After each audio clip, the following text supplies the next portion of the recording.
started soon, but as you can see, there is a truck in front of us. We're going to give them a moment to head out before us before we get started ourselves. In the meantime, you can take a look at that animal spotting guide above your heads. It'll give you an idea of the types of animals we might see out on the reserve today. Now, I can't promise we'll see all of the animals on that spotting guide, but I can promise I'll try and find as many as possible. We might even see some that aren't on the spotting guide, as it doesn't have every animal in Africa on it. We need a much bigger sign for that.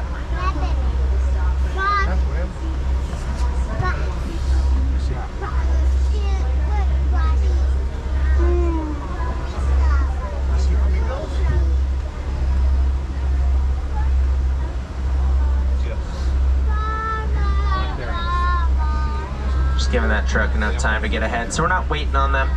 I think that's enough time though. So let's get started. We're going to begin in the Little Ituri Forest. The forest is home to some rather shy animals. They much prefer to hide using camouflage rather than running away. This might make them a little bit hard to see, so you're going to want to keep your eyes open.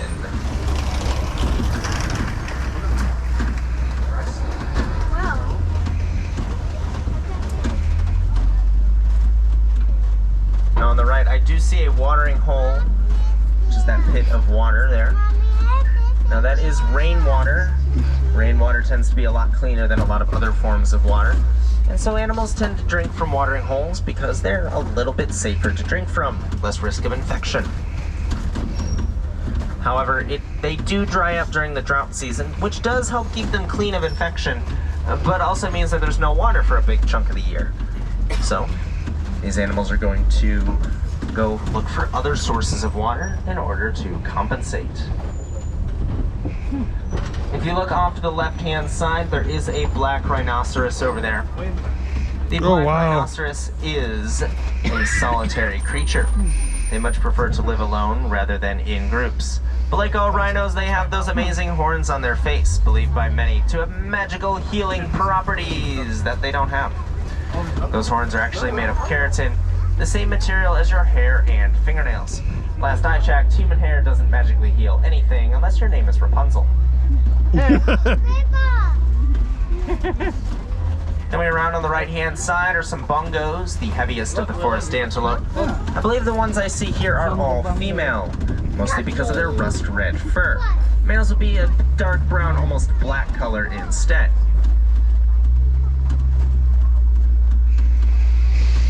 Also coming around on the left-hand side are some greater kudu.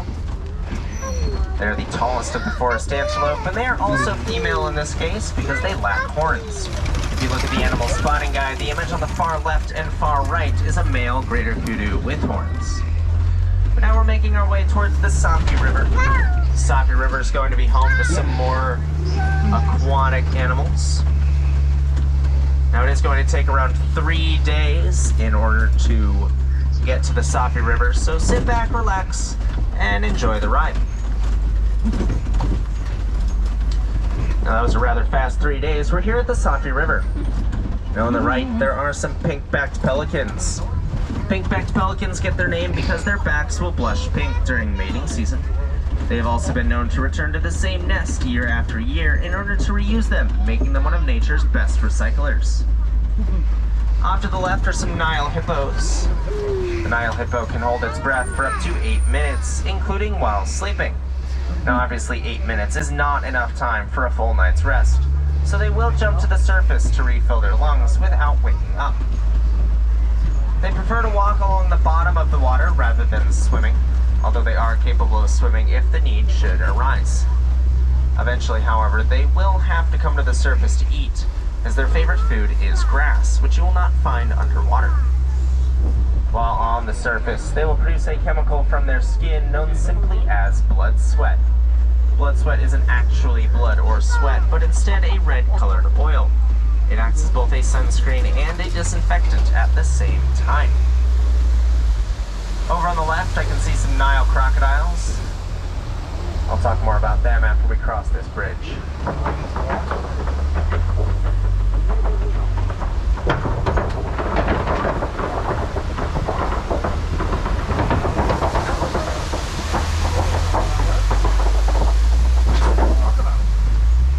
crocodile is one of the largest reptiles in the world, growing to around 20 feet long. They also have something known as dermal pressure receptors, small pits in their skin full of nerves that detect very small pressure changes in the water around them. This effectively allows them to feel how the water is moving, and based on this information, they can tell where there are objects obstructing the path. This allows them to navigate in dark and murky water, which would otherwise obscure their vision.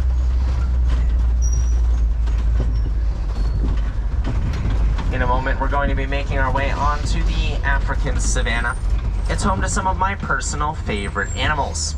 I really hope we get to see some today because I would love to show you just what makes them so incredibly special. As we make our way down this hill, however, I want you to take a look out to the left-hand side at all of that green grass.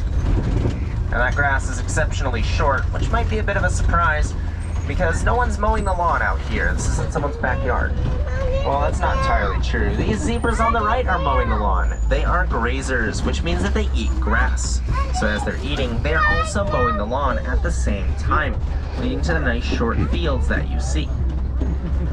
Now these are Hartman's mountain zebras. Like all zebras, they have the iconic black and white stripes, which are unique to the individual. No two zebras will ever have exactly the same stripes, allowing them to act kind of like a fingerprint, so that they can identify individual zebras.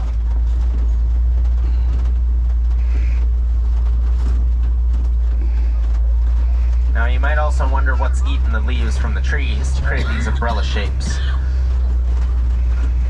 That's actually browsers, animals that eat the leaves from bushes and trees, as opposed to grass from the ground. Many of those were seen in the Little Laturi Forest. In fact, every animal you saw back there was a browser. But these animals on the left-hand side are wildebeest. Wildebeest are an antelope species primarily known for gathering in very large numbers. Normally a couple hundred to 1,000, but during the migration season, they will create much larger herds, up to 1.5 million, simply because they are traveling for over 1,000 miles, and it's easier to do so as a group.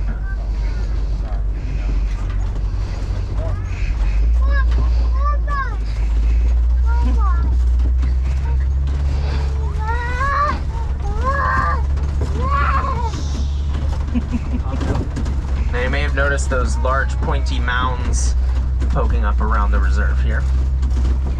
Those are termite mounds.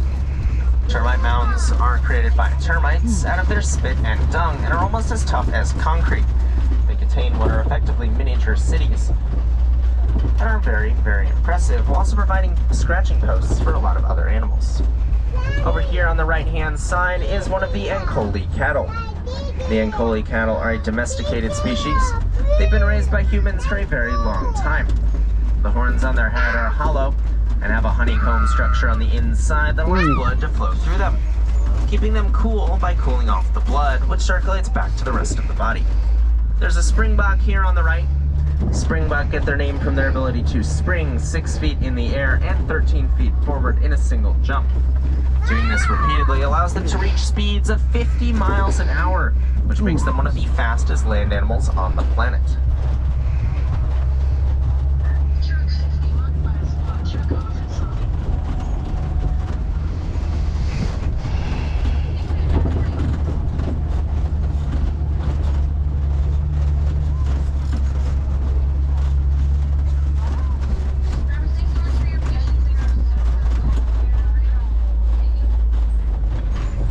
Now up at the top of this hill over here, I can see some baobab trees.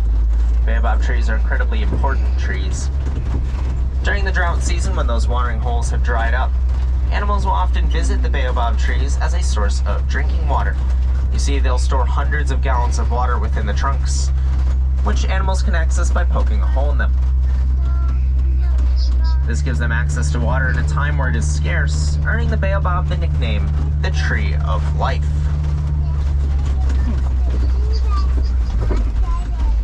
Speaking of water, though,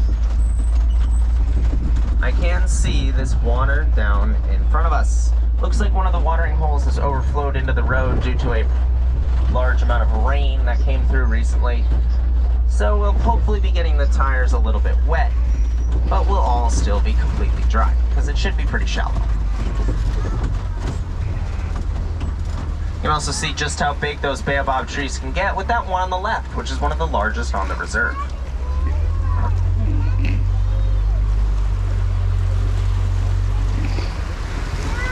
Yes, there are flamingos here on the left-hand side. These are greater flamingos. Like all flamingos, they're known for that amazing pink color. It comes from the beta-carotene in the shrimp that they eat. It's taking around 2 years to fully saturate the feathers. When gathered in groups like this, they're known by a special group name. We've already run into a couple of animals that have fun group names, such as the bloat of hippos and the dazzle of zebras. But the flamingos have one of my personal favorites, simply because I think it fits them perfectly. A group of flamingos is a flamboyance.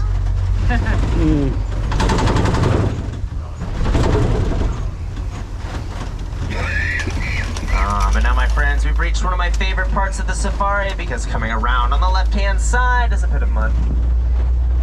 I'm joking, my friends, but it is an interesting pit of mud. It's known as a mud wallow, and animals will wallow in the mud, rolling around in it and generally getting themselves covered in mud to cool off.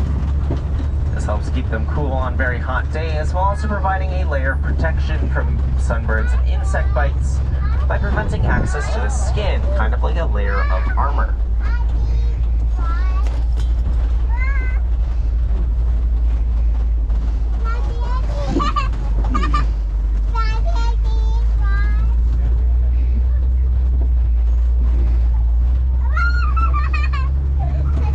Now up to the left, I do see a cheetah over there.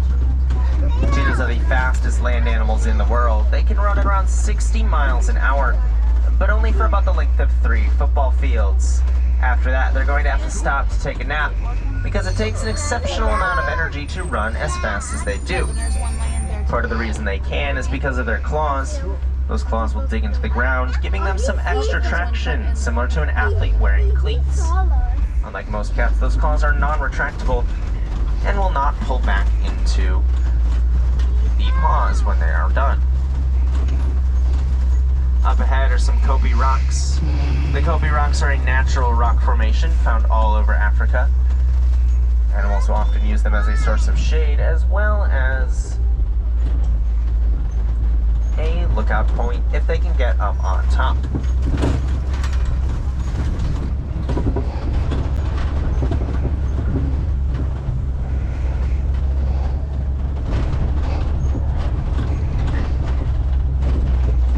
Off to the right-hand side, I can see some water buck over there. We'll get a better view of them when we come around the corner, but the water buck is an antelope species named because they drink way more water than most antelope of their size. You'll never find them far from a body of water, which they will use to escape from predators.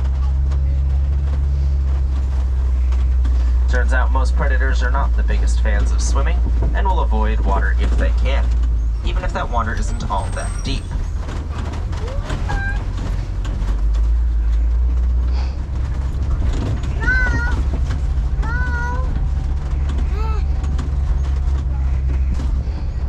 There's another look at those water buck on the right. And they've got a oily coating on their fur, but no one's entirely sure what that oily coating is for. Most of the time something like that would be for waterproofing, but they still seem to get pretty wet while they're swimming in the water. So it's not entirely confirmed what that coat does. Over on the right, I can also see some ostrich eggs. Ostriches lay the largest eggs in the world, but good luck making omelets out of them. Their shells are thick enough to withstand the weight of a fully grown human standing directly on top of them. We're gonna make our way over here into Magadi Glen. Magadi Glen is absolutely gorgeous and has some really nice views. Now it is also home to Warden Post 20. I'm a big fan of Warden Post 20. Mostly because of the conservation work that they do. If you look over to the left-hand side, you'll see a hanging yellow box over there. that yellow box is an elephant deterrent that is used by farmers. Now, why do we need to deter elephants away from farms?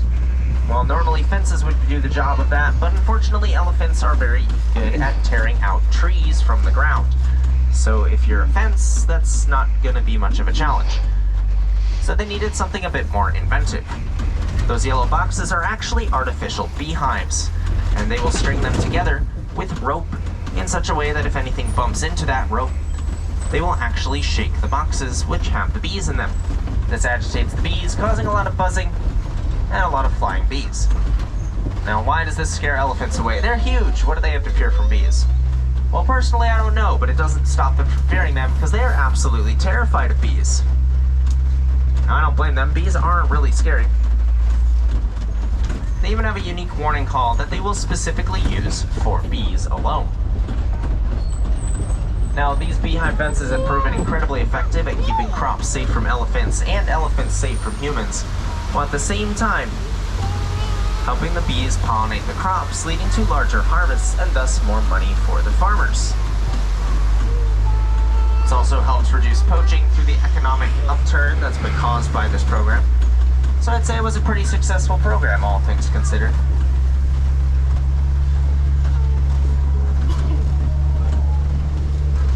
Alright, my friends, we are approaching the end of the safari. Now, for any wilderness explorers with me today, you've been riding the Simba 1, but it looks like it's time to say goodbye. Now, I don't particularly like saying goodbye, so I'm not going to. I'm going to say Kwaherini instead. That is Swahili for go well. So Kwaherini, everybody, go well, go wild, go have a wonderful day. My name is Jacob, and I want to thank you all for riding with me today on Kilamanjaro Safaris. Alright, my friends, please watch your hands, arms, feet, and legs. Those doors to your right will be opening momentarily. Watch your step as you exit. And once again, Kwaherini, I hope you enjoyed the safari.